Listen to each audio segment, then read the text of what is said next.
انسان اور ماحول کا آپس میں کیا ہے؟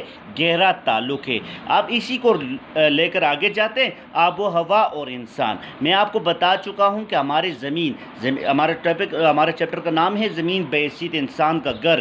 کیوں ہم مارس کو کیوں نہیں کہتے، ہم جوپیٹر کو کیوں نہیں کہتے، ہم دوسرے سیاروں کا نام کیوں نہیں لیتے؟ کیونکہ وہاں پر ایٹماسفیئر یعنی آب و ہوا کا غلاف نہیں ہے، یعنی کہ وہاں پہ گیسز نہ ہونے کی وجہ سے زندگی نہیں ہے۔ تو مین کے آب و ہوا اور انسان کا بھی بہت گہرا ربط ہے۔ کیسے؟ میں نے یہاں پہ پوائنٹ ٹو پوائنٹ لکھا ہوا ہے اور ساتھ ساتھ میں آپ کو سمجھاؤں گا۔ آب و ہوا اور انسان، اسٹوڈنٹس کسی علاقے، یہ ہمارا شارٹ کویشچن ہے کہ آب و ہوا کیسے کہتے ہیں؟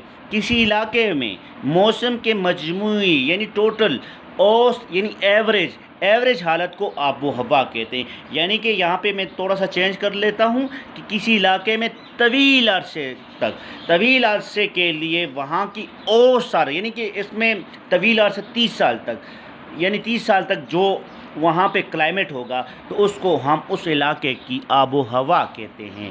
تو اسٹوڈنٹس آب و ہوا کسے کہتے ہیں؟ کسی علاقے میں موسم کی مجموعی اوسط حالت کو آب و ہوا کہتے ہیں۔ ٹھیک ہے، پہلے تو ہمیں پتہ چلا کہ آب و ہوا کسے کہتے ہیں۔ اب یہ انسانی زندگی پر کیسے اثر انداز ہوتی ہے؟ تو اسٹوڈنٹس آب و ہوا انسانی سرگرمیوں پر براہ راست اثر انداز ہوتی ہے۔ اب ہم کہتے ہیں نا، دیکھیں وہ علاقے جہاں بارش مناسب مقدار میں ہوتی ہو اور دھوپ بھی پڑتی ہو، وہاں پر کاشتکاری خوب ہوتی ہے اور مختلف قسم کی فصلیں پیدا ہوتی ہے۔ مین کے کسی علاقے پر جو انسان رہتے ہیں تو وہاں کی آب و ہوا ایسی ہونی چاہیے کہ جہاں پہ بارشیں بھی ہوں اور فصلیں بھی ہوں اور دھوپ بھی پڑتی ہو۔ اگر ہم بات کریں قطبی علاقوں کی، وہاں پر انتہائی شدید ٹمپریچر ہونے کی سے مراد کیا ہے کہ وہاں پر ٹمپریچر بعض اوقات -15 ڈگری سینٹی گریڈ تک پہنچ جاتے، تو وہاں پر انسانی زندگی اویلیبل نہیں ہوتی۔ تو مین کہ انسانی زندگی اسی جگہ پر اویلیبل ہوگی جہاں پہ مناسب بارشیں ہوتی ہوں، دھوپ پڑتی ہوں اور کاشتکاری ہوتی ہو، تو وہاں پر انسان کیا کرتا ہے؟ زندگی بسر کرتا ہے۔ تو مطلب یہ ہے کہ یہ انسان اور آب و ہوا کا بھی گہرا ربط ہے۔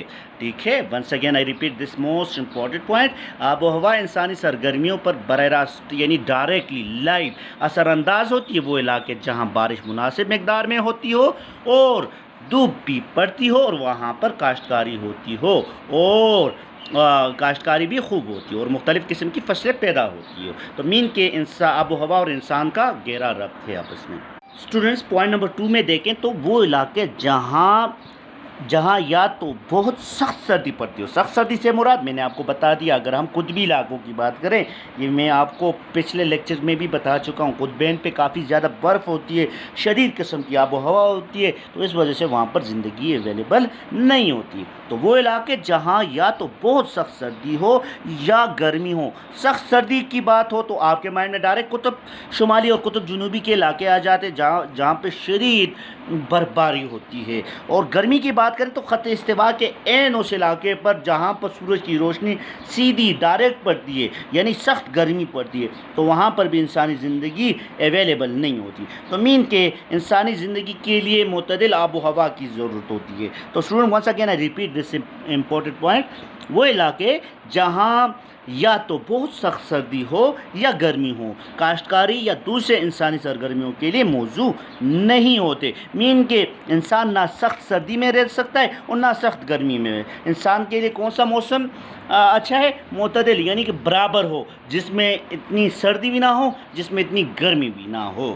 ٹھیک ہے، سردی کی بات آئے تو آپ کے مائنڈ میں قطب شمالی اور قطب جنوبی کے علاقے اور سطح سمندر سے کافی بلند علاقے آنے چاہیے۔ اگر ہم گرمی کی بات کریں تو آپ کے مائنڈ میں ڈائریکٹ خط استوا پہ واقع ممالک اور علاقے آنے چاہیے جو علاقے خط استوا پر ہوتے ہیں۔ خط استوا آپ کو پتہ ہے 1 ڈگری، میں نے آپ کو پہلے لیکچر میں بتا دیا تھا کہ خط استوا پر گرمی کافی ہوتی ہے کیونکہ وہاں پر سورج کی شعاعیں بالکل سٹریٹ پڑتی ہے، جس کی وجہ سے وہاں پر گرمی کی شدت کافی زیادہ ہوتی ہے۔ اس کے ساتھ ساتھ آب و ہوا انسان کے رہن سہن پر بھی بہت اثر انداز ہوتی ہے، جہاں پر انسان اپنا قیام و طعام کرتا ہے تو اس پر بھی آب و ہوا کا بہت گہرا اثر رکھتا ہے. ٹھیک ہے اسٹوڈنٹس، تو مین کے آب و ہوا اور انسان کی زندگی کا گہرا ربط ہے. اس کے بعد اگلا اہم پوائنٹ ہے طبعی خط و حال. طبعی خط و حال ظاہری شکل و شباہت کو کہتے ہیں، یعنی ظاہری شکل و صورت کو کہتے ہیں. تو اسٹوڈنٹس اگر ہم زمین کی بات کریں تو ہماری زمین کرۂ ارض بالکل میدان نہیں ہے، بالکل پہاڑ نہیں ہے، بالکل سطح مرتفع نہیں ہے، بالکل ساحل نہیں ہے. تو مین کے ہمارے طبعی خط و خال میں نمایاں فرق پایا جاتا ہے. کسی علاقے میں پہاڑ زیادہ ہوتے ہیں، کسی جگہ پہ میدان، کسی جگہ پہ صحرا اور کسی جگہ پہ ساحل ہوتے ہیں. تو اگر ہم طبعی خط و خال کی بات کریں تو انسان کا طبعی خط و خال کے ساتھ بھی گہرا ربط ہے. طبعی خط و خال سے مراد ظاہری شکل و صورت، مین کے زمین کی ظاہری شکل و صورت. کسی جگہ پہ پہاڑ ہوں گے، کسی جگہ پہ میدان ہوں گے. تو شروع میں نے یہاں پہ امپورٹنٹ پوائنٹس لکھے ہوئے ہیں. آپ طبعی خط و خال کے لحاظ سے انسان کا کیا تعلق ہے؟ تو اسٹوڈنٹس اس میں ہم کہہ سکتے ہیں زمین کی سطح ہموار نہیں ہے. مین کے میں نے آپ کو بتایا کہ یہاں اس میں ہر جگہ پہ نشیب و فراز پایا جاتا ہے، اتار چڑھاؤ پایا جاتا ہے. تو زمین کی سطح ہموار نہیں ہے، کہیں پہاڑ، کہیں میدان اور کہیں اونچے نیچے ٹیلے. ٹیلے سے مراد یعنی کہ وہ کونی نما پہاڑ، یعنی کہ اوپر نیچے نشیب و فراز زمین پر پایا جاتا ہے.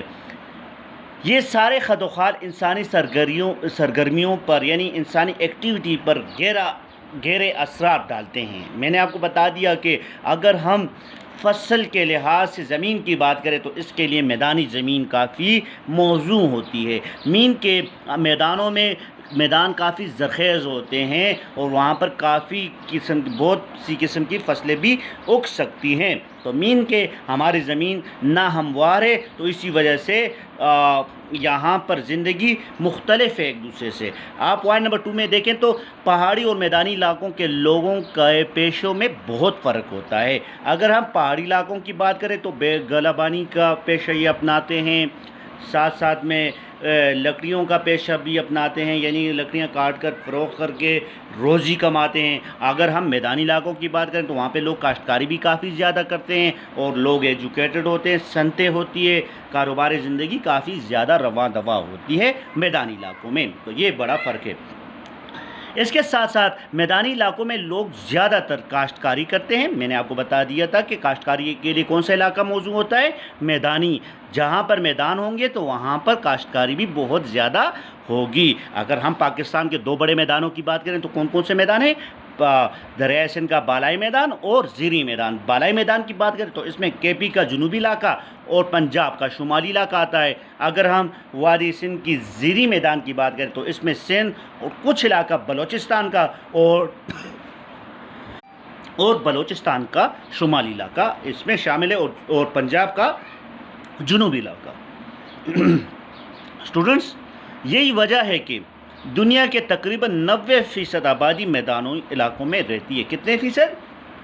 90%. اگر دنیا میں ٹوٹل 100% آبادی ہے تو 90% لوگ میدانوں میں آباد ہے، باقی 10% لوگ پہاڑوں میں آباد ہیں. ٹھیک ہے. جبکہ پہاڑی علاقوں میں زمین ناہموار اور پتھریلی ہوتی ہے، اس لیے یہ کاشتکاری کے لیے موزوں نہیں ہوتی. کیوں موزوں نہیں ہوتی؟ کیونکہ وہاں کے پہاڑی علاقوں کی زمین ناہموار ہوتی ہے، یعنی ہموار نہیں ہوتی اور ساتھ ساتھ میں پتھریلی ہوتی ہے اور اس لیے یہ کاشتکاری کے لیے موزوں نہیں ہوتی. یہی وجہ ہے کہ یہاں پر آبادی بھی کم ہوتی ہے. میدانوں کے مقابلے میں پہاڑوں میں آبادی زیادہ ہوتی ہے یا کم؟ Very good. پہاڑوں میں کم ہوتی ہے اور میدانی علاقوں میں زیادہ ہوتی ہے. اس کے بعد پانی اور انسان. پانی اور انسان کا بہت گہرا ربط ہے، کیونکہ جہاں پہ پانی ہوگی تو وہاں پر زندگی ہوگی. اور تو میں یہی بات دوبارہ سے کہنا چاہتا ہوں کہ بعض ایسے کچھ پلینٹ تو ایسے جہاں پہ پانی کے آثار نہیں ہیں، تو یہ اسی وجہ سے دوسرے پلینٹ پر زندگی اویلیبل نہیں ہے. زمین وہ واحد سیارہ ہے جہاں پہ تقریباً 71% حصے پر پانی ہے، تو اس وجہ سے یہاں پر زندگی دستیاب ہے. تو پانی کے بغیر انسان زندہ نہیں رہ سکتا. You know very well about. پانی کئی طرح سے ہمارے لیے بہت اہم پانی کئی طرح سے ہمارے لیے بہت اہم صاف پانی ہم پیتے ہیں.